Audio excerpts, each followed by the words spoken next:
사도행전 오늘 18장 같이 보는 날입니다. 이제 날씨는 거의 봄 같습니다. 우리가 참 사계절을 경험할 수 있는 게 큰 은혜입니다.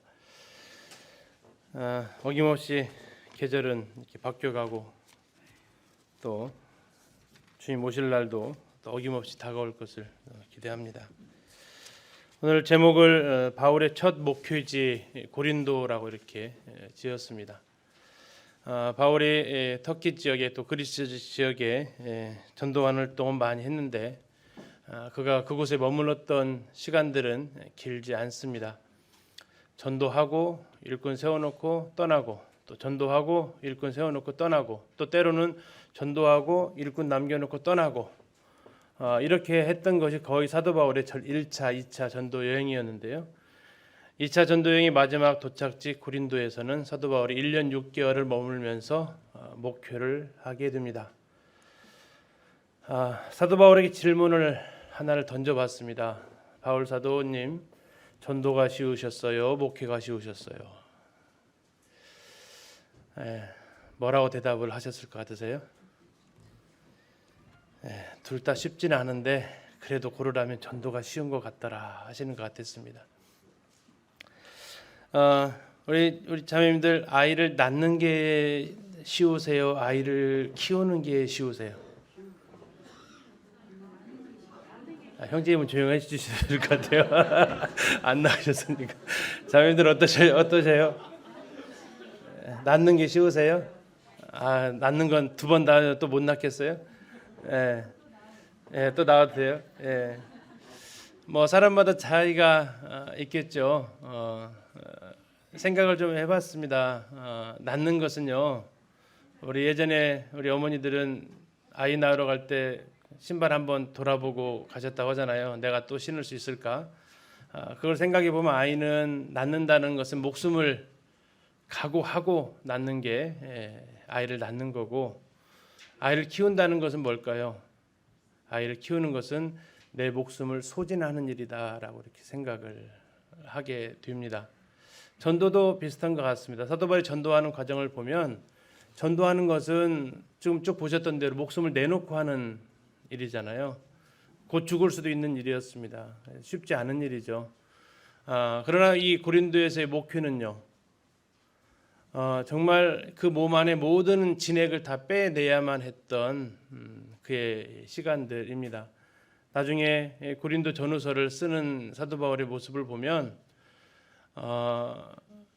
목숨 바쳐 전도하는 게 낫겠습니까? 아니면 정말 그 몸 안에 있는 모든 진을 다 빼낼 정도로 목회하는 게 낫겠습니까? 라고 이렇게 질문이 나오는데 사도 바울은 골로새서를 쓰면서 옥중서신 로마에서 쓰면서 자기를 이렇게 소개합니다. 나는 복음의 일꾼이요 교회의 일꾼이다 라고 이야기를 합니다. 나는 전도자요 또한 목자라고 목회자라고 이야기를 하죠. 두 가지를 다 그가 경험을 했다라는 겁니다. 그리고 그 첫 목회지가 바로 고린도였고 그 목회라는 것이 생각보다 쉽지 않았음을 그는 경험하게 되고 이 시간은 사도 바울의 가치관과 또 그의 마음을 바꾸게 되는 중요한 터닝 포인트가 되는 것 같습니다. 그 내용들은 이제 고린도전서를 우리가 가서 고린도서를 보면서 그 마음을 좀 더 읽을 수 있을 것 같고요. 이 사도행전에는 그게 드러나 있지는 않습니다. 그러나 그것을 약간 느낄 수 있는 부분은 있습니다. 아무튼 그 부분 오늘 같이 한번 살펴보려고 합니다. 우리는 지난 시간에 아테네를 다녀왔습니다. 사도 바울이 보고 느끼고 행하고 전한 것을 같이 살펴보았죠. 우상이 가득한 것을 그가 보고 그는 마음에 격분하는 그런 감정을 느꼈고 만나는 사람마다 그는 논쟁하고 쟁론을 했습니다. 그리고 예수님의 부활을 전했다고 했죠. 우리도 지난주에 복음 집회를 하셨습니다. 그때 많은 사람들 지금 다 어디 있습니까? 지금 집에 잘들 계시죠? 왜 그들이 다 회심하기가 쉽지 않습니까?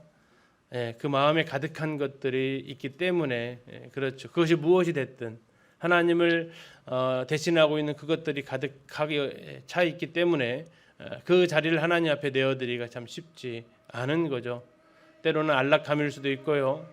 때로는 쾌락일 수도 있고, 때로는 그 어떤 명예일 수도 있고, 무엇이 될 수 있었겠지는 모르겠지만 사람이 그 안에 가득한 것들을 통해서 하나님께 나오기 쉽지 않은 겁니다.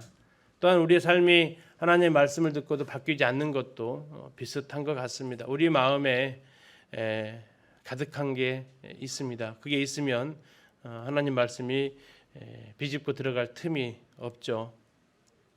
그래서 우리 안에 또 무엇이 있는가 한번 생각해보는 시간을 가졌고요. 두 번째는 사도 바울이 아레오바고에서 복음을 전했고 직접 그 아크로폴리스를 향해서 외치면서도 했지만 그러나 그들은 하나님의 말씀을 듣고도 구원받지 않았습니다. 오히려 그들은 스토아 학파 또 에피쿠로스 학파처럼 철학에 또 처음 듣는 것에 지적 호기심으로 또 사도 바울이 사람이 몸으로 부활한다는 처음 듣는 소식에는 조롱과 또 나중에 듣겠다 하면서 미루면서 참 복음을 거절하는 사유가 다양한 것을 볼 수 있습니다. 그럼에도 불구하고 거기에서 구원받는 사람이 둘이라는 이름이 기록되어져 있는 것이 위로가 됩니다. 이번에도 그런 영혼들이 있기를 또 기도하게 되고요.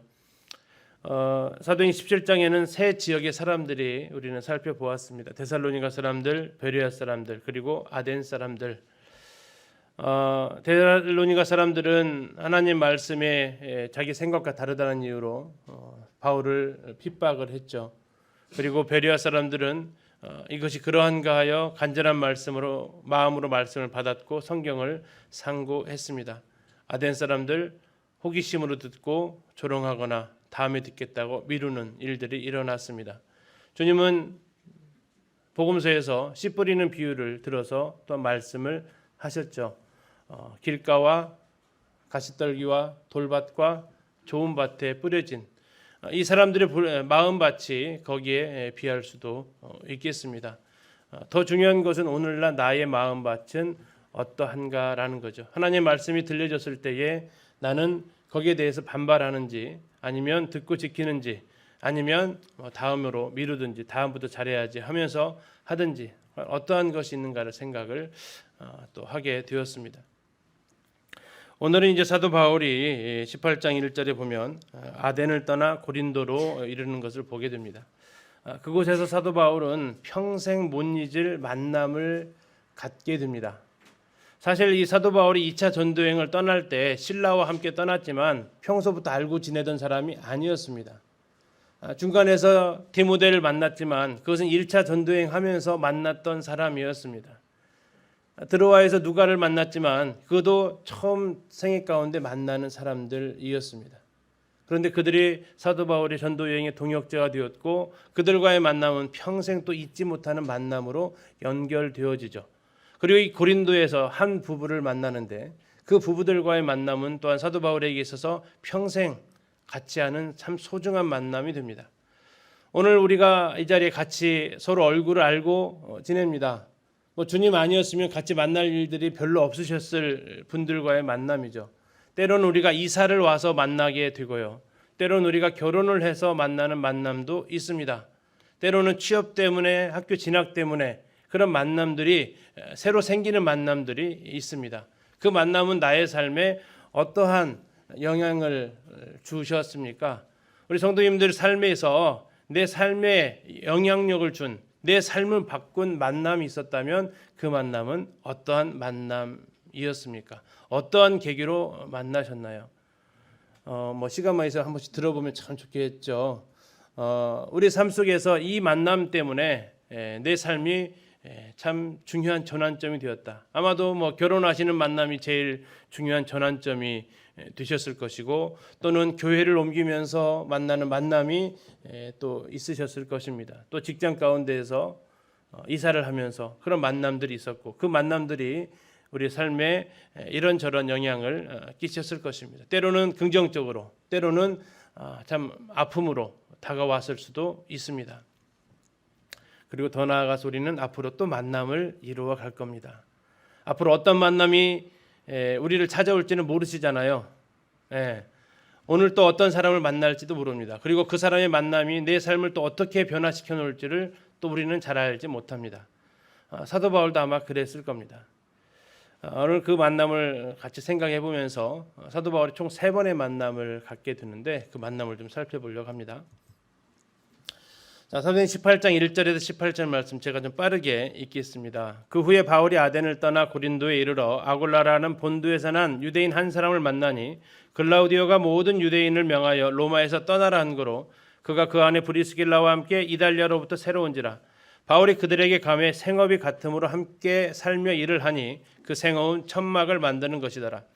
안식일마다 바울이 회당에서 강론하고 유대인과 헬라인을 권면하니라. 실라와 디모데가 마게도냐로부터 내려오매 바울이 하나님의 말씀에 붙잡혀 유대인에게는 예수는 그리스도라 밝히 증언하니 그들이 대적하여 비방하거늘 바울이 옷을 털면서 이르되 너희 피가 너희 머리로 돌아갈 것이 나는 깨끗하니라. 이후에는 이방인에게로 가리라 하고 거기서 옮겨 하나님을 경유하는 디도 유스도라 하는 사람의 집에 들어가니 그 집은 회당 옆이라. 또 회당장 그리스보가 온 집안과 더불어 주를 믿으며 수많은 고린도 사람도 듣고 믿어 세례를 받더라. 밤에 주께서 환상 가운데 바울에게 말씀하시되 두려워하지 말며 침묵하지 말고 말하라.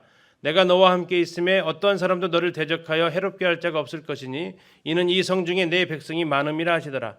1년 6개월을 머물며 그들 가운데서 하나님의 말씀을 가르치니라. 갈리오가 아가에 총독되었을 때에 유대인이 일제히 일어나 바울을 대적하여 법정으로 데리고 가서 말하되 이 사람이 율법을 어기면서 하나님을 경외하라고 사람들을 권한다 하거늘 바울이 입을 열고자 할 때에 갈리오가 유대인들에게 이르되 너희 유대인들아 만일 이것이 너희 무슨 부정한 일이나 불량한 행동이었으면 내가 너희 말을 들어주는 것이 옳거니와 만일 문제가 언어와 명칭과 너희 법에 관한 것이면 너희가 스스로 처리하라. 나는 이러한 일에 재판장 되기를 원하지 아니하노라 하고 그들을 법정에서 쫓아내니 모든 사람이 회당장 소스데는을 잡아 법정 앞에서 때리되 갈리오가 이 일을 상관하지 아니하니라. 이게 이제 고린도에서 있었던 사도 바울의 2차 전도 여행이 되겠습니다. 사도 바울이 지금 어디에 있냐면 바로 이 아테네에 있습니다. 그리고 아테네에서 어디로 갔다고요? 고린도로 가게 됩니다. 아테네에서 고린도까지 거리는 육로를 통해서 가면 약 90km 정도 걸리게 되는 거리가 되겠습니다. 걸어서 갔으면 그럼 며칠 걸렸을까요? 약 한 3일 정도 걸어서 가야 되는 길이었을 겁니다. 그리고 거기에서 사도 바울은 1년 6개월을 머물렀다라고 얘기를 하고요. 1.5년이죠. 그러니까.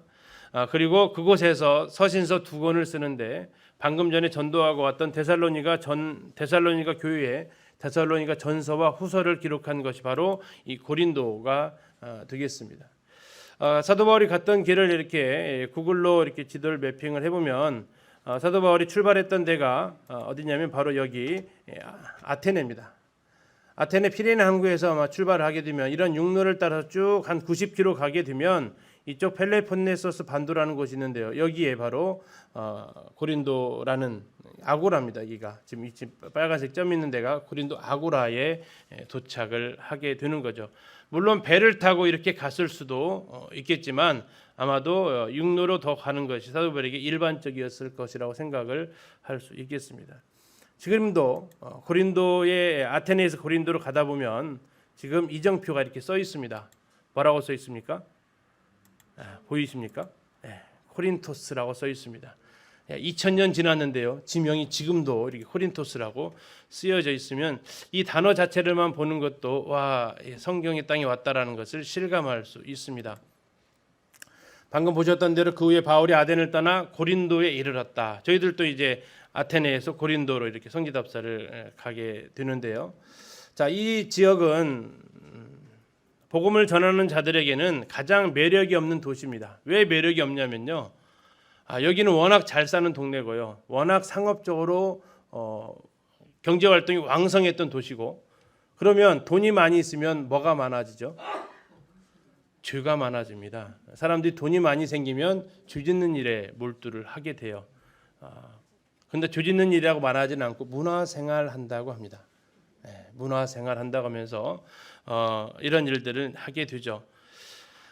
그러나 그들이기 때문에 하나님 없이 다른 것들로 인해서 만족을 추구하면서 살아가고 있었던 그들이었기 때문에 그들은 또한 복음을 가장 필요로 하는 도시이기도 했습니다. 사도 바울은 고린도전서를 쓰면서 당시 고린도에 이르렀을 때 사람들의 영적인 상태, 경제적인 상태 말고요, 영적인 상태가 어떠했는지를 설명하고 있습니다. 자, 읽어드리면 이렇습니다. 불의한 자가 하나님의 나라를 유업으로 받지 못할 줄을 알지 못하느냐. 미혹을 받지 말라. 자, 음행하는 자나 우상 숭배하는 자나 간음하는 자나 탐색하는 자나 남색하는 자나 도적이나 탐욕을 부리는 자나 술 취하는 자나 모욕하는 자나 속여 빼앗는 자들은 하나님의 나라를 유업으로 받지 못하리라. 너희 중에 이와 같은 자들이 있더니. 자, 이와 같은 자들이 어떤 자들이에요? 저 음행하는 자부터 시작해서 속여 빼앗는 자, 사기꾼, 저 남색하는 자, 동성애자 부터 시작해서 온갖 죄악을 열거했던 지역이 어디라고요? 고린도라는 겁니다. 고린도. 너희 중에 이와 같은 자들이 있었다라고 얘기를 합니다. 사도 바울이 고린도에 도착했을 때 고린도의 영적인 상태가 이 정도였다라는 겁니다. 어떻게 좀 정이 가세요? 저 단어들을 보시면 뭔 주의 집합서죠. 나중에 이제 고린도전서를 공부를 하게 되면 성경학자들이 얘기합니다. 고린도 교회는 교회임에도 불구하고 마치 마국간과 비슷하다. 이렇게 표현을 합니다. 정말 이게 교회냐라고 할 정도의 교회가 고린도 교회고요. 그곳에서 바울이 1년 6개월간 목회를 했어요. 저 사람들이 구원을 받았는데 삶이 한순간에 바뀌나요? 성품이 한순간에 바뀝니까? 안 바뀌죠. 신분은 변화되었지만 상태는 그렇게 빨리 바뀌지 않잖아요.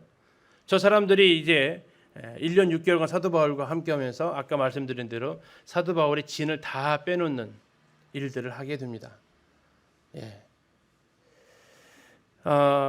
그러나 그들이 있더니 주 예수 그리스도의 이름과 우리 하나님의 성령 안에서 씻음과 거룩함과 의롭다 하심을 받았다라고 이야기를 하는데 바로 이러한 사람들, 이러한 죄성이 가득한 사람들이 살던 것이 고린도입니다.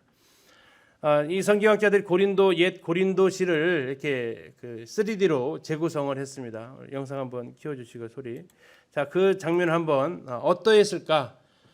이 도시가요 만만치 않은 도시입니다. 인구 75만의 도시입니다. 2000년 전에 인구 75만입니다. 지금 전주시 인구 얼마인지 아십니까? 70만 밑에 내려간 지 한참 됐습니다. 지금 67만도 깨졌습니다. 65, 6만 정도 아마 되는 것 같습니다. 근데 2000년 전에 우리보다 더 많은 사람들이 살았던 데가 이 고린도입니다. 한번 영상 한번 보시겠습니다.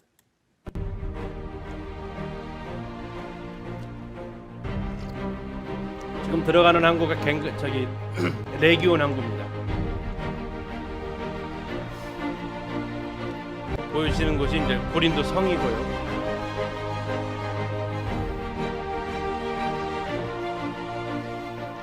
저 위에 보이는 성체가 아크로 고린도라고 아프로디테 신전이 있었던 산입니다. 엄청 많은 주택가가 형성이 되어져 있었죠. 지금 보이시는 데가 아고라입니다. 사도 바울이 재판받았던 곳입니다. 넓은 데가 여기입니다. 이게 사도 바울이 재판받았던 곳입니다.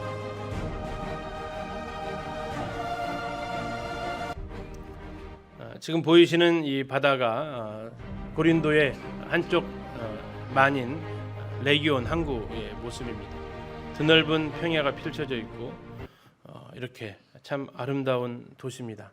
겉으로 보기에는 아름다운 도시지만 이 안으로 클로즈업해서 들어가게 되면 아까 보셨던 그 많은 죄악들이 공생하고 있었던 도시라는 거죠. 이곳은 아가야의 속주입니다. 그리스 땅을 위에로는 마게도냐 지역이라고 했고 그 밑에 지역을 아테네와 고린도를 가리켜서 아가야 지역이라고 했습니다. 이렇게 하는데 거기에 수도 역할을 했고 당시 인구가 75만 명이었다고 이야기를 합니다. 에베소가 굉장히 큰 도시인데 한 25만 있었다고 하는데 그것은 한 3배 정도의 큰 도시. 지금도 75만이면 적지 않은 도시인데 2000년 전에 75만이라는 도시는 어마어마한 도시입니다. 왜 그러냐면 이 동쪽과 서쪽에 항구가 존재하고 있었는데요. 지금 이 보시는 대로 항구가 존재하는데 이쪽이 지금 방금 우리가 사진 속에서 봤던 고린도만 레기온 항구가 있는 고린도만이고 이쪽이 이제 갱그레 항구가 있는 샤론만입니다. 양쪽에 바다를 끼고 있는 데가 바로 고린도라는 도시였습니다. 그렇기 때문에 조선업이 발달했고 해운업 이런 것들이 많이 발달하는데 그 중에서도 더 큰 것은 이쪽이 무역로의 역할을 했다라는 겁니다. 나중에 이제 또 자세히 좀 보시겠지만 이쪽으로 사람들이 건너가게 되는데요. 바다에서 바다를 건너가는데 육지가 가로막고 있기 때문에 이게 바다면 훨씬 더 수월하겠지만 육지이기 때문에 어떻게 하겠습니까? 못 건너가잖아요. 그래서 이 사람들이 가려면 이제 뺑 돌아가야 되는데 그렇게 하면 너무 시간이 많이 걸려요. 그래서 여기를 통과해서 가기 위해서 이제 그들이 고안한 기술이 있습니다. 이제 그것 때문에 사람들이 돈을 많이 벌었습니다. 설명을 좀 드리겠습니다. 그걸 통해서 이 지역을 통과하는 것 때문에 돈을 많이 벌었습니다. 돈이 많이 벌면 그들은 문화생활을 하는데 그런 것들은 대부분 교회에 관련된 쾌락을 인간의 본성을 자극하는 활동들을 많이 하게 되는데 대표적인 것으로 아까 보셨던 그 산에 아크로고린도라고 하는데 거기가 566m 굉장히 낮은 산이죠. 그러나 바닷가를 끼고 있기 때문에 굉장히 높아 보이는 산입니다. 고린도를 3번 갔었는데 3번 중에 1번을 여기로 올라갔는데요. 그 다음 날 일정 소화하기가 힘들 정도로 다리가 이렇게 막 풀리더라고요. 밑에서부터 올라간 것도 아닌데 중턱에서부터 올라갔는데 아무튼 이곳에 뭐가 있었냐면 아프로디테 신전이 있었습니다. 미의 여신 비너스라고 알려져 있는 아프로디테 신전입니다. 여기에는 히에라돌리라는 신성한 창녀가 1,000명이 근무하는 곳입니다. 신성한 신녀라고 그러죠. 뭐 말이 좀 히에로가 신성하다는 뜻이에요. 신성한 창녀 1,000명이 근무하는 곳이고 그래서 성적으로 굉장히 타락한 도시들입니다. 오죽하면 코린디아조라는 고린도와 관련된 이 단어의 뜻이 음행하다. 또 코린디아의 코리아라는 것은 고린도의 아가씨들이라는 뜻을 가지고 있는데 이것은 다른 말로 매춘부다라고 기록되어 있을 정도로 그 도시 자체 이름 자체가 죄입니다. 왜 1,000명이나 필요했냐면 아까 그 지도에서 보셨던 대로 이 배를 옮기는 그 과정 속에서 사람들이 이제 돈은 있고 시간은 남고 하면서 이런 제사지리에 올라간다 하면서 여기 가서 그런 성적 쾌락을 추구했던 거죠. 또 거기에는 이스미아라는 지역 도시가 있는데 거기에서 2년마다 올림픽은 4년마다 하죠.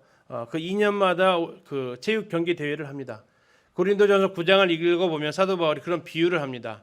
권투하는 자, 뭐 다름질하는 자 이런 표현을 하는데 그런 종목이 여기에서 개최되었고 사도 바울은 고린도에 머물면서 그 2년마다 치러지는 경기 대회를 보게 되는 거죠. 그런 곳을 통해서 이제 고린도 사람들한테 그걸 비유를 통해서 말해주면 뭐 충분히 이해할 수 있었던 내용들이 고린도전서 9장에 기록되어 있기도 합니다. 앞에서 말씀드린 대로 사도 바울이 2차 선교 여행에서 가장 오랫동안 18개월을 머물면서 복음을 전하고 첫 목회했던 도시 고린도입니다. 지금 여기 아까 말씀드린 여기가 지금 뭐냐면 고린도 그 지역입니다. 여기를 나중에 지금의 모습은 이렇게 생겼습니다. 지금 보시면 이렇게 색깔이 바다 색깔을 띠고 있는데 여기를 이 땅을 갖다가 칼로 이게 자르듯이 잘라냈어요. 그리고 거기를 배가 바닷물이 통하게 한 겁니다. 이걸 가리켜서 뭐라고 하냐면 고린도 운하라고 합니다. 최근에 수에즈 운하 뉴스 보신 적 있죠? 이집트 쪽에 있던 그 수에즈 운하 하루 거기가 막히면서 그 거대한 컨테이너선이 딱 가로막으면서 하루 얼마큼 손해 났다고 그래요? 하루에 한 180몇 억 정도 손해가 났답니다. 그래서 이 수에즈 운하청에서 그 가로막은 그 컨테이너선에다가 1조 얼마를 그 배상 요구를 했어요. 그 1조 배상금 내지 않으면 배 돌려줄 수 없다. 이게 엄청난 금액이 통과하는 비용이 엄청나게 지금 통행세를 내는 거죠. 고속도로 통행하면 통행세 내듯이 이 운하를 통과하면 통행세를 내는 거예요. 자, 이렇게 지금 뚫어놨는데 1800년도에 뚫었습니다. 세계 3대 운하가 파나마 운하, 수에즈 운하 그리고 고린도 운하인데 이렇게 만들어 놓은 겁니다. 길이가 약 6.3km 정도 되고 폭이 24m에서 요즘은 큰 배는 못 지나가는데 당시에는 큰 배들이 다 지나갈 수 있는 크기가 되었습니다. 이때 뚫을 때 좀 더 넓게 뚫었으면 지금도 돈 많이 벌었을 텐데 그때 좀 넓게 못 뚫으면서 지금은 주로 관광지로 이용하고 있습니다. 이렇게 이 배가 아시아에서 오는 배가 이쪽에 도착하면 고린도로 이렇게 옮겨가는 거죠. 고린도만으로. 왜냐하면 이렇게 안 하면 옮겨가지 않으면 자, 이 사이를 와서 여기서 가려면 이 배를 이 돌아가지고 이렇게 가야 돼요. 자, 이 돌아가느니 이 사이로 들어와서 여기를 뚫고 지나가면 훨씬 시간도 벌 수 있다는 얘기죠. 그리고 더 큰 것은 일로 들어가면 파도에 굉장한 위험이 있어서 한 번에 그냥 바다에 가라앉을 위험이 있기 때문에 일로 지나가는 겁니다. 다시 말하면 이걸 보면 꼭 뭐가 생각나냐면 이게 생각이 나요. 뭐죠? 고상한 말로 개구멍이라고 하죠. 저희 학교에도 개구멍이 있는데 중학생들이 길로 다니면 좋은데 꼭 개구멍을 이렇게 통해서 이렇게 가요. 한 5분 단축되는 것 같아요. 그럼에도 불구하고 그 눈총을 하고 개구멍으로 가요. 그러면 경비하지 아파트 관리에서 어떻게 해요? 또 열심히 막아 놓으세요. 그러면 밤중에 또 열심히 뚫어놔 가지고 막고 뚫고 계속 하면서 결국 또 열렸어요. 또 가더라고요. 이제 막혀 있을 때는 또 넘어가고. 왜 그러죠? 시간 한 5분 10분 단축해 보려고 그렇게 하는 거죠. 근데 시간 5분 10분 단축하는 것으로도 이렇게 가는데 이 운하를 통과하게 되면 더 많은 시간을 단축할 수 있는 거죠. 그래서 이렇게 지금은 바닷길이 열려 있습니다. 고린도 가면 여기를 관광으로 이렇게 유람선, 요즘 유람선이 더 많이 다니는데요. 이렇게 볼 수 있는 것이 뚫려 있었는데 이게 왜 중요하냐? 고린도 도시를 이해하는 데 굉장히 중요합니다. 아까 말씀드린 샤론만으로 배가 오거나 로마에서 배가 오면 이것을 지나가게 되는데 이렇게 지나갔습니다. 자, 배가 지금 물이 아닌데 가고 있죠. 그렇죠? 이게 지금 배입니다. 근데 배 안에 보십시오. 물건이 있어요, 없어요? 물건이 하나도 없습니다. 그렇죠? 물건 다 어디 있을까요? 이 배를 물건 싣고 옮기려면 어때요? 엄청 무거워서 못 하는 거죠. 그래서 물건을 전부 싹 내립니다. 항구에다가. 그리고 나머지 이제 물건을 가지고 물건은 따로 옮기고 배는 배대로 따로 옮기는 거예요. 그렇게 어떻게 하게 되니 철길을 놓습니다. 이렇게 철길을 놓고 사람들이 이렇게 있습니다. 그러면 이 사람들 전부 다 뭐 동력기가 있는 것이 아니기 때문에 전부 수작업을 해야 되는 또 이제 말이나 동물을 이용해서 이렇게 하다 보니까 인력 시장이 어떻게 됐겠어요? 풍부하는 거죠. 그러니까 사람이 많이 사는 이유가 그렇습니다. 배가 수시로 오는데 계속해서 이런 일들을 6.3km 가니까 하루에 가겠습니까? 못 가니까 계속 이렇게 운행을 하는데 가서 이제 고린도 갔을 때 이런 길이 남아져 있었습니다. 이 길 이름을 디올코스라고 그래요. 디올코스. 왜 디올코스냐 했더니 여기에서 나누어 잡아당겨 옮긴다라는 뜻을 가지고 있대요. 그러니까 배하고 짐을 분리시키는 거예요. 그러니까 배가 딱 도착하면 두 그룹의 일꾼이 등장하는 겁니다. 한 그룹은 배를 나르고 한 그룹은 짐을 나르고 짐 내리는 것부터 시작해서 운반하고 다시 실어주는 것까지 배도 역시 마찬가지로 육지에 올려서 다시 바다에 내려주는 데까지 그 시간이 6.3km 이상 가기 때문에 시간이 꽤 걸리는 거죠. 자, 그러면서 이 선주하고 선원들은 뭐 하겠어요? 일 같이 할까요? 아니면 자기는 쉴까요? 쉬죠. 쉬면서 어디 가실까요? 그렇죠. 술집에 가시는 거죠. 술집 가시면서 거기 만족 안 하시면 어디로 올라가실까요?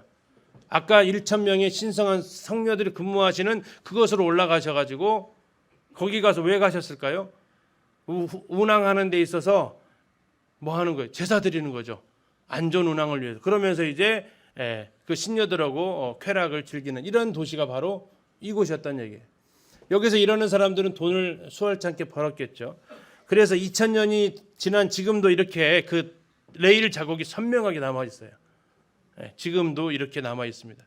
얼마나 많은 배가 여기로 왔다 갔다 했겠습니까? 그리고 갱그리아에 갔더니 거기에 그 이스티미아 박물관이 있었어요. 거기에 이 전시관 되어 있는데 이 도르래를 발견했어요.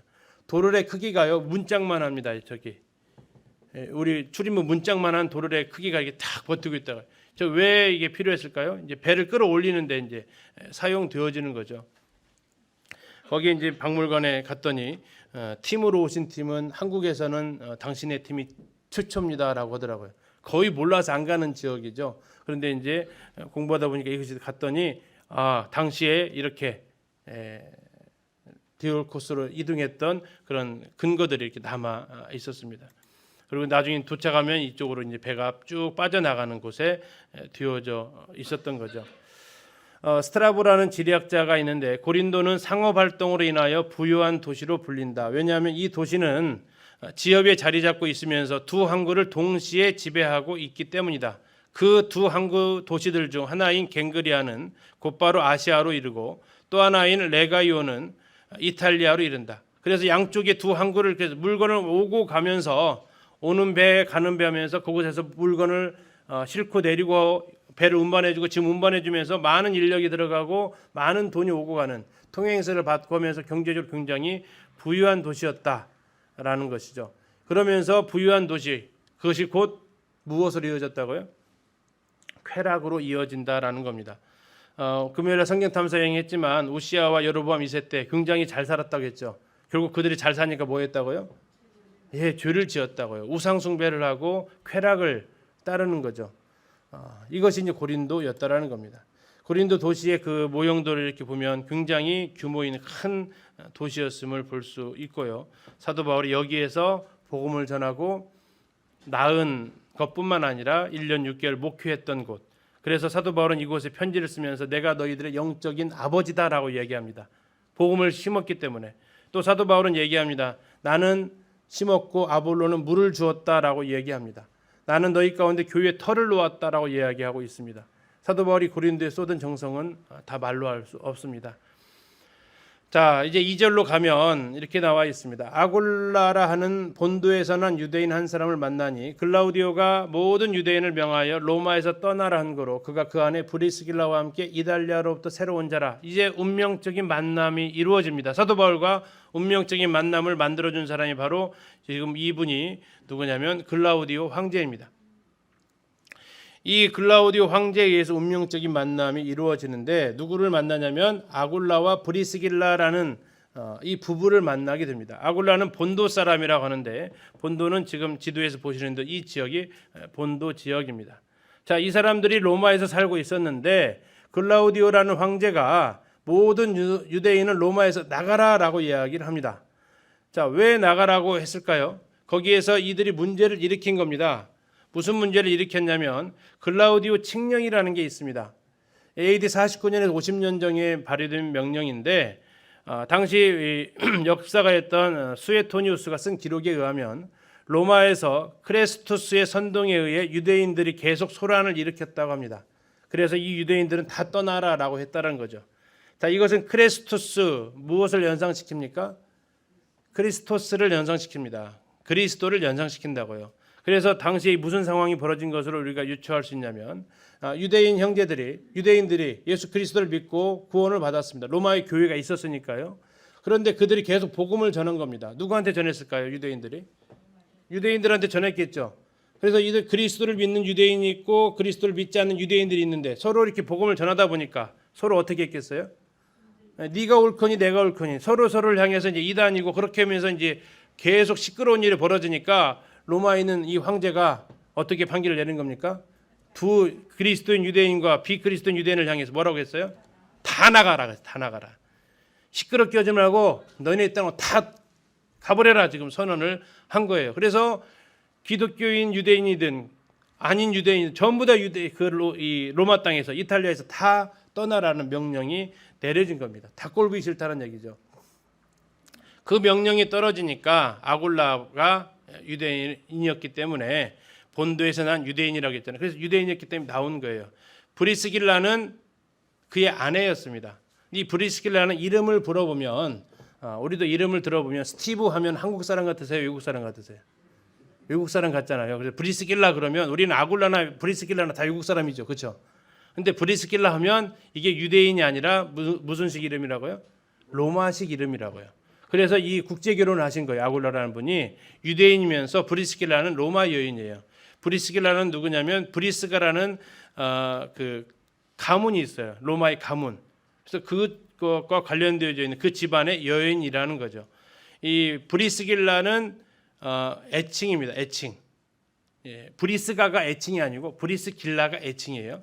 그러니까 이 누가가 쓰면서 브리스길라를 애칭으로 부른 거죠. 본명은 브리스가입니다. 브리스가. 그 가문 이름이 브리스가라는 가문이에요. 아무튼 그 부부가 로마에서부터 어디로 왔다고요? 고린도로 왔고 사도 바울은 어디에서 고린도로 왔죠? 아테네에서 고린도로 온 거예요. 자, 만나기가 쉬웠을까요? 어려웠을까요? 그들이 만났어요. 인구 몇 만이라고요? 75만이라고요. 75만 중에 어떻게 딱 만날 수 있는 확률이 어떨 것 같으세요? 쉬웠을까요? 아니죠. 되게 어려운 거죠. 이 만남이 어떻게 이루어졌을까요? 우리는 이런 것을 가리켜서 하나님의 섭리라고 이야기를 합니다. 그나마 그들이 만날 수 있었던 가능성이 있었던 두 가지 공통점이 있는데요. 뭘까요? 예, 하나가 바로 그들이 생업이 같다라는 겁니다. 바울이 지금 같이 동역했던 실라하고 디모데가 마게도냐에 있습니다. 자기 혼자 호를 단신으로 왔어요. 왔는데 그러면 그 생활비는 어떻게 해야 돼요? 예, 직접 벌어야 되는 거죠. 그러면 자기가 잘하는 게 뭐예요? 천막 만드는 일이에요. 그러면 어디를 찾아갔겠습니까? 천막 만드는 그곳을 찾아갔겠죠. 근데 거기에 누가 있었어요? 바로 아굴라와 브리스길라가 이미 먼저 와서 일을 하고 있었고, 그곳에 뭐 한 거예요? 그러면 가게를 차리진 않았을 거 아닙니까? 뭐 한 거죠? 취직을 한 거죠. 예, 취직을 하고 대화를 해보니까 이들이 누구였어요? 예, 이들이 아마 그리스도인이었을 가능성이 큰 겁니다. 바울에게 복음 전했다는 기록은 없어요. 그래서 아마도 그들이 그리스도인이었다라는 것을 생각해 볼 수 있는 거죠. 쉽지 않은 만남이었지만 하나님에 의해서 만남이 이루어진 거죠. 자, 그들이 천막을 만드는데 아까 했던 대로 이 고린도는 일용직 노동자들이 그렇게 많았다고요. 짐 옮기는 사람들, 배 옮기는 사람들. 그래서 이들이 주거할 수 있는 곳, 또 로마 군인들이 또 전부 다 천막에 살았거든요.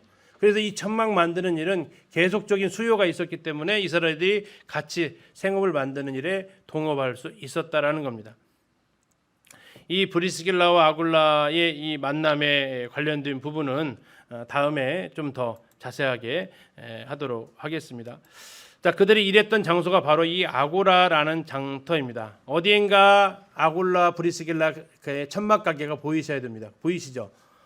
거기서 일하고 있는 바울도 보이시죠? 마음이 청결한 자는 보이십니다. 예, 2000년 전에 있었던 길이 희미하게 보이지만 여기서도 지금 일을 했다는 거, 이 아고라에서 일을 했다라는 겁니다. 지금은 이렇게 생겼습니다. 예, 아무것도 없어요. 지진 나가 전부 다 무너진 이곳에 있었는데 지금 우리는 2000년 전으로 다시 돌아가서 떠올려 보는 거죠. 이게 고린도의 아고라인데요. 날씨가 이게 1월달 날씨인데 이렇게 좋아요.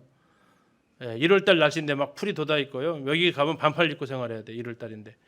아무튼 이곳에서 지금 사도 바울이 운명적인 만남을 했다라는 거죠. 얼마나 반가웠을까요? 여기가 한국 사람 만나도 반가운데 그리스도 안에서 형제를 만났을 때 얼마나 반가움이 컸겠습니까? 자, 그리고 사도 바울의 두 번째 그들과 공통점은 회당이라는 거죠. 유대인이었기 때문에. 자, 안식일마다 바울이 뭐 했다고요? 회당에서 강론했다고 나옵니다. 유대인과 헬라인을 권면했다고요. 자, 강론한 내용이 뭐였을까요? 뭘 강론했을까요? 우린 고린도전서에서 그 흔적을 찾아볼 수 있어요. 고린도전서에서 15장에서 사도 바울이 한 말이 있습니다.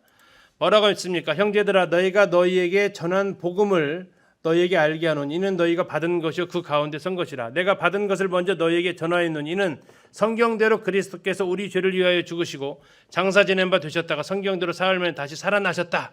예수 그리스도의 죽으심과 부활을 그가 회당에서 전한 겁니다. 사도 바울이 이야기를 하죠. 이때 했다. 어디서 했다고요? 회당에서 했다고요. 그래서 이 고린도에 가면 박물관이 있는데 박물관에 가서 보면 이 유대인의 현판이 있어요. 회당의 현판이 아까 그 부서진 잔해물 가운데서 발견이 됐어요. 그리고 거기에서 흔히 말하는 성전에 있었던 성막에 있었던 메노라라는 금초대 있었죠. 그것이 발견돼서 이곳에 회당이 있었다라는 것이 증명이 됐습니다. 사도 바울이 고린도의 회당에 가서 복음 전했다라는 것이 문자적으로 정확하게 맞다라는 거죠. 자, 이렇게 회당에서 복음을 전하고 있었는데, 자, 첫 새로운 만남이 있었다면 두 번째 만남, 또 다른 만남은 실라와 디모데의 만남입니다. 속히 오라고 그랬죠. 그래서 그들이 마게도냐로부터 내려오게 됩니다.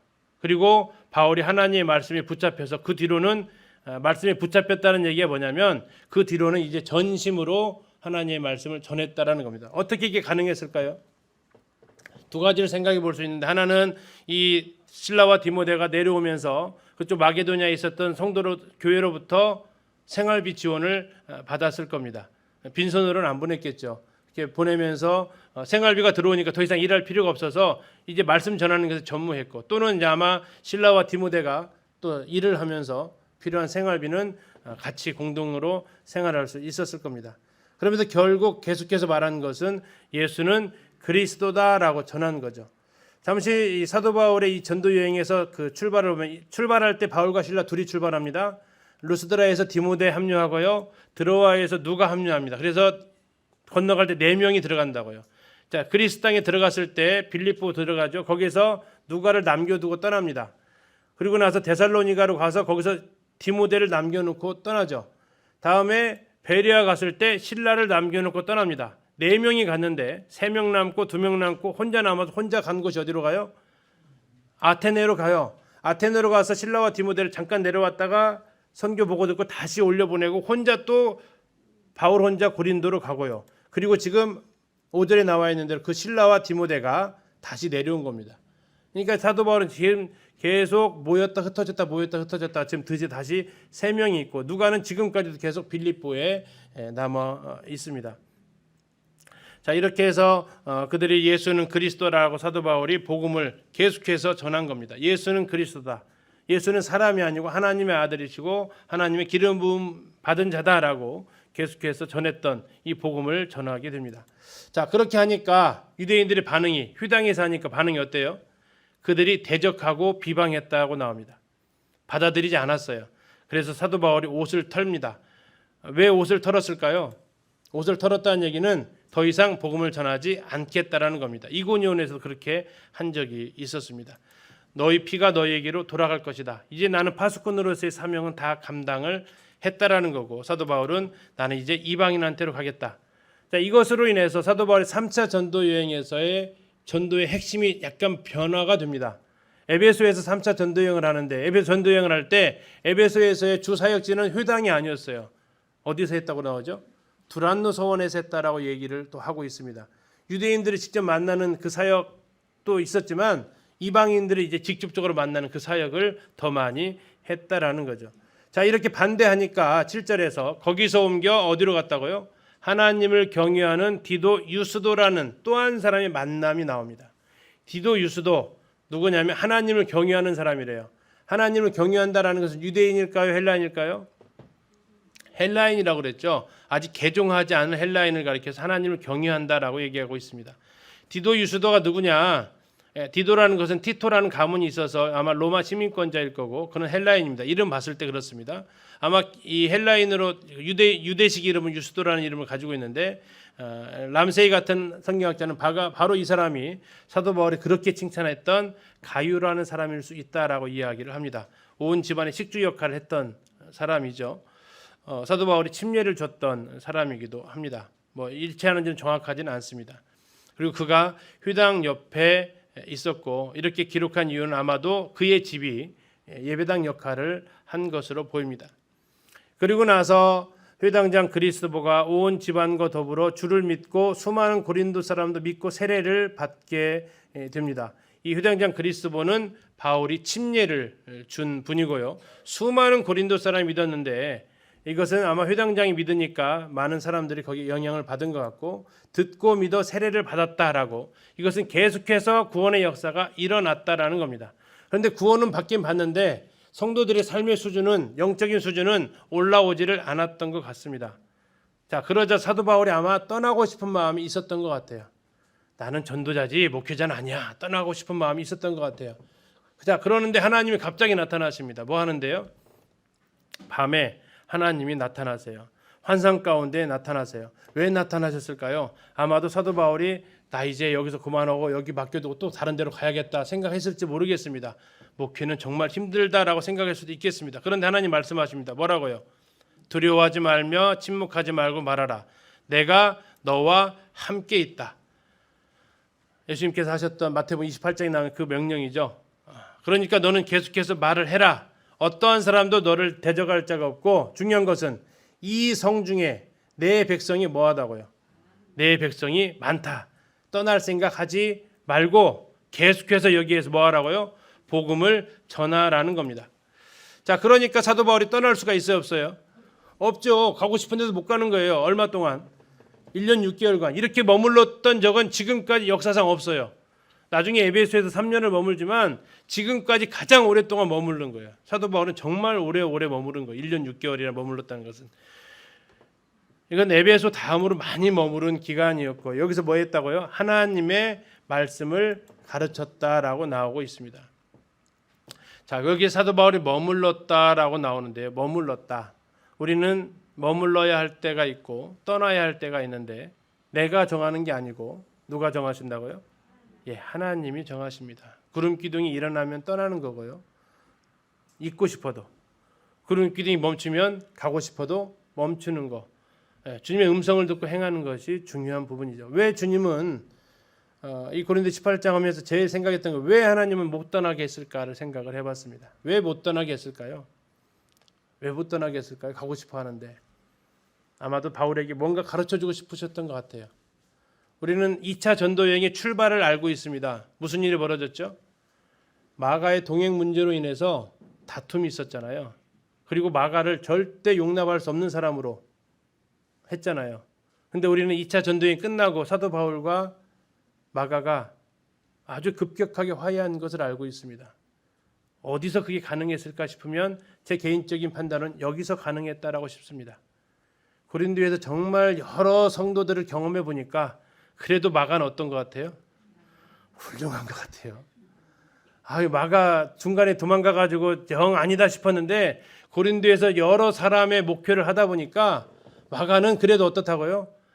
그래도 나은 사람 같다라는 거죠. 주님을 살고 싶어 하잖아요. 또 다시 실패했지만 다시 일어나서 성경에 따라가 그게 귀하다라는 것을 아마 알지 않았을까 싶어요. 자, 그곳에서 그가 하나님의 말씀을 가르치는데 고린도전서 그 가르쳤던 내용들이 나오죠. 주의 만찬에 대해서 그런 가르침들을 우리는 그 흔적을 찾아볼 수 있습니다. 자, 아무튼 1년 6개월간 그곳에 머물렀는데 그 머물면서 있었던 하나의 사건을 소개를 하고 있습니다. 무슨 일이 있었냐면 갈리오가 아가야 총독으로 새로 부임을 해오게 되고 이 중요한 이 갈리오라는 사람인데 이 갈리오라는 사람과 관련되어져서 이 사도 바울의 전도 여행에서 굉장히 중요한 역할을 하는데 그것은 뭐냐면 바울이 전도 여행을 언제 했느냐 이것을 결정해 주는 중요한 기준서 역할을 하는 게 바로 이게 갈리오라는 사람의 이름입니다. 헬라어라서 못 읽죠. 저도 못 읽습니다. 괜찮아요. 근데 가서 물어봤어요. 가이드한테 갈리오라는 이름이 어디가 갈리오였던 여기래요. 그래서 제가 네모칸 쳐놓은 거예요. 알아서 쳐놓은 게 아니고 찍어달라고 했어요. 그래야 정확히 전달하니까 이게 지금 갈리오라는 이름이래요. 이름이 되게 길어요. 루시우스, 주니우스, 안네우스, 갈리오 이렇게 있어서 하여튼 쭉 이 이름이래요. 그래서 이게 갈리오 아마 더 있는 것 같은데 이렇게 해서 그가 여기에 부임한 연도가 나와요. 그래서 사도 바울이 여기서 만났기 때문에 사도 바울이 언제 전도 여행했는지를 알 수 있는 중요한 단서가 바로 갈리오인데 이게 어디 있냐면 델피에 있어요. 이 비문 보려고 델피까지 간 거 아닙니까? 그래서 델피 가서 찍어 온 겁니다. 자, 여기에서 사도 바울이 법정에 서게 됩니다. 유대인들이 바울을 계속해서 유대인들이 개종하고 많은 사람들이 예수님을 믿게 되니까 유대인들이 바울을 고소하는 겁니다. 어디로 데려갔다고요? 법정으로 데려갑니다. 현재는 이렇게 초라하게 남아져 있습니다. 아까 그 영상에서 이렇게 화려했던 곳인데 법정으로 남아져 있어요. 뒤에가 아까 했던 대로 1000명이 근무하시는 곳이에요. 여기가 신성한 성녀라고 하는 그분들이 근무하시고 이게 안 올라오시면 도시까지 내려오신대요. 이분들이 대단한 체력을 가지고 계신 분들인데 아무튼 그 배경으로 이렇게 고린도가 형성이 되어져 있고요. 여기에서 갈리오 총독이 바울을 재판을 한 겁니다. 근데 이 갈리오가 세계사적으로 유명한 사람인데 그가 누구냐면 이 세네카라는 사람 네로의 가정교사였는데 그 사람의 동생입니다. 그래서 유명하기 때문에 세계사에 기록이 되어 있고 재판을 하는 겁니다. 고소를 하는데 고소한 내용이 이겁니다. 이 사람이 바울이 율법을 어기면서 하나님의 경유하라고 사람들을 권한다 하는 거예요. 그러니까 지금 갈리오는 로마 사정을 잘 알고 있죠. 로마에서 지금 왜 추방령 내렸다고요? 서로 전도 문제 가지고 싸우니까 추방령 내린 거예요. 근데 여기 고린도에 와봤더니 뭐 하고 있어요? 또 그 문제로 또 지금 싸우는 거예요. 그 문제야. 그러니까 아주 표정 한번 보세요. 갈리오 표정이 바울이 이제 서로 재판하면 고소인도 얘기하고 피고소인도 얘기할 기회 주잖아요. 이제 바울이 말하려고 하니까 됐어. 알아. 이 문제 아니까 하면서 입을 딱 막습니다. 갈리오가 얘기합니다. 고소인들한테 유대인 너희들 만일 이게 로마법을 어긴 것 같으면 내가 재판하는 게 맞다. 한마디로 말하면 이거예요. 로마법을 어겼으면 내가 재판하는 게 맞다. 나는 그것을 위해서 여기 왔다. 그런데 만일 이게 무슨 문제라면 너희들 문제라면 너희 종교법에 관한 문제라면 나는 거기에 대해서 재판장 되기를 원하지 않는다 라고 선언을 합니다. 썩 나가라. 어떻게 했다고 합니까? 그들을 법정에서 쫓아냈습니다. 글라우디우스 황제가 로마에서 유대인들을 쫓아내듯이 갈리오는 이 고린도 법정에서 유대인하고 바울을 뭐 한 거예요? 재판 안 하겠다고 쫓아버린 겁니다. 근데 이것은요, 앞으로 사도 바울이 전도 여행할 때 굉장한 판례가 됩니다. 유대인들이 이 종교 문제로 로마에 고소를 하게 되면 어떻게 되겠어요? 이게 선례가 됐어요. 로마 법정에서 이 문제를 다뤄줘요, 안 다뤄줘요? 안 다뤄주는 거예요. 그러면 바울의 입장에서는 종교하는 데 있어서 자유로워져요, 부자유로워져요? 굉장히 자유로워진 거예요. 굉장히 중요한 사건이에요. 우리는 별 문제 없이 바라보지만 앞으로 바울이 전도사에 가는 데 있어서 이 사건은 굉장한 전환점이 되는 거예요. 이 더군다나 네로의 가정교사 세네카의 동생이었던 갈리오가 판결을 딱 내렸기 때문에 다른 데서 판례가 굉장히 중요한 판례가 되는 거예요. 그래서 사도 바울이 전도를 하는 데서 이 유대인들이 자기들의 법으로는 이제 이걸 가지고 죽이려고 그래요. 그런데 로마법을 가지고는 이 사람을 처벌하기가 굉장히 어려워진 겁니다. 이게 나중에 사도행전 뒤에 가서 보면 이 제사장들이 자꾸 이 사도 바울을 가리켜서 죽이려고 시도해도 쉽지가 않은 거예요. 자, 그것이 단서가 되는 것이 바로 이때 일어난 일입니다. 모든 사람이 회당장 소스데네를 잡았습니다. 이 모든 사람이 누굴까요? 유대인들이 아니라 거기에 재판석에 있었던 사람들입니다. 왜 회당장 소스데네를 때렸을까요? 무고죄입니다. 무고죄. 벌도 되지 않는 죄를 가지고 지금 네가 재판에 고소했기 때문에 다시 이렇게 범죄하면 이렇게 당한다고 지금 때려준 거예요. 고소를 했는데 그 고소가 받아들이지 않으면 뭐가 돼요? 무고죄가 되는 거죠. 그것처럼 지금 이 사람에 대해서 이렇게 하는데 갈리오가 이 일에 대해서 어떻게 한다고요? 상관하지 않아요. 뭐 때리라 말아서 하잖아요. 그냥 무시해버리는 거죠. 그래서 다시는 이러한 일로 인해서 딱 괴롭히지 마라. 다시는 너희들 율법과 유대교와 뭐 기독교 이런 일로 인해서 다 괴롭히지 마라. 또 괴롭혔다가는 욕을 당한다. 하는 것을 본보기로 세워져서 사도 바울의 앞으로의 전도 활동에 굉장한 시너지 효과를 준 게 바로 이 고린도에서의 이 재판이 되겠습니다. 자, 마무리하겠습니다. 고린도에서의 바울의 첫 목표지, 바울과 함께한 동역자들과의 만남이 있었습니다. 새로운 만남이죠. 아골라와 브리스길라의 만남이 있었습니다. 전혀 예상하지 못한 만남입니다. 그러나 나중에 그들은 서로 목숨을 나눌 수 있었던 동역자라고 얘기합니다. 뭐 만남의 기간이 오래돼서 좋은 만남이 아니죠. 왜 이들이 목숨을 나눌 수 있었습니까? 삶의 방향이 동일했기 때문입니다. 사는 이유가 같았기 때문입니다. 삶의 가치관이 같으면요, 금방 친해져요. 두 번째 어떤 만남입니까? 반가운 만남이 있습니다. 실라와 디모데가 내려왔습니다. 참 그리운 사람들 있지 않습니까? 혹시 떠올려 보세요. 지금 누가 보고 싶으신지. 오늘 가셔도 전화 한 통 하세요.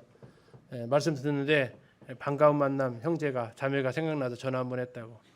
목소리만 들어도 좋은 만남이 있지 않습니까? 참 우리의 환경 때문에 자주 만나지 못하지만 그런 만남들이 있어요. 늘 기다려지는 그런 만남들이 있습니다. 왜 그러면 그 사람들이 그렇게 만나면 좋고 기다려집니까? 가족이 아님에도 불구하고 우리의 삶의 목적이 같기 때문에 그런 성도들과의 만남이 있다라는 겁니다. 두 번째는 하나님과의 만남이 있습니다. 바울이 떠나고 싶었던 것 같습니다. 전체적인 느낌상 그래요. 참 대단한 사람들이 고린도 사람들입니다. 고린도서 읽어보면 이게 성도냐 할 정도의 사람들입니다.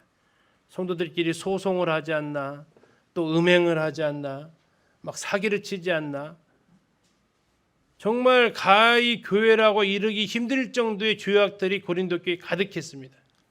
그럼에도 불구하고 사도 바울은 이곳에서 머물러야만 했습니다. 왜요? 하나님이 있으래요. 1년 6개월간 꼼짝없이 이곳에서 있습니다. 그러면서 그는 경험하죠. 하나님이 함께 하신다라는 거. 세상 끝날까지 함께 있다고 하셨던 그 말씀을 경험하면서 그는 있게 됩니다. 그리고 바로 전도자 바울을 목회자 바울로 변화시킨 고린도 성도들과의 만남입니다. 경제적으로 풍요한 도시였습니다. 그러나 죄악이 만연했고요. 많은 회심이 있었습니다. 그러나 그 삶은 쉽게 변하지 않는 사람들이 그곳에 참 많았습니다.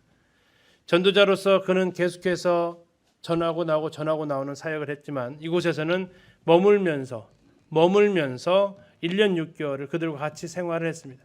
한번 생각을 해봤습니다. 전도하면요, 받아들이면요, 복음을 전했어요. 받아들이면요, 좋아하죠. 얼마나 감사해요. 대적하지 않거든요. 그죠? 이거 좋아요. 안 받아들이면요, 다시 얼굴 볼 일 없어요. 다시 만날 일이 없어요. 그러니까 귀찮게 안 한단 말이에요. 이 전도가 가지고 있는 힘들지만 최고의 장점 아닙니까? 그렇죠? 근데 목회를 하면요, 성장해요. 엄청 감사가 되죠. 변화돼요. 엄청 감사가 돼요. 근데요, 문제는요, 불편해도 어떻게 해야 돼요? 계속 만나야 돼요. 그렇죠? 불편한데 계속 만나야 돼요. 전도는 불편하고 안 받아들이면 빠이빠이 하면 얼굴 더 이상 안 봐요. 근데 교회는요, 안 그래요. 교회는요, 상태가 좀 서로 불편하고 서로 안 맞고 하는데 너 나오지 마 이렇게 못 하잖아요.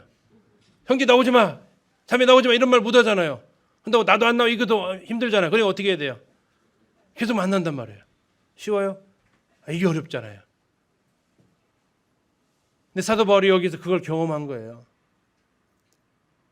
1년 6개월간 목회하면서 전도하는 것도 쉽지 않지만 목회가 정말 어렵구나.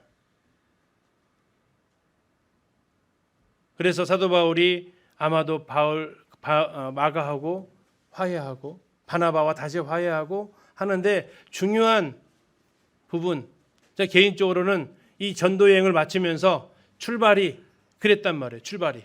그런데 하나님 이것을 매듭을 짓고 싶으셨지 않으셨을까 싶은 거예요. 어디에서? 이 고린도에서. 다른 모든 곳 다 생각을 해보신 것 같아요. 어디가 가장 고약한 사람들이 살고 있는가? 고린도구나. 이곳에 네가 좀 머물면서 목회자의 심정을 네가 한번 느껴봐라.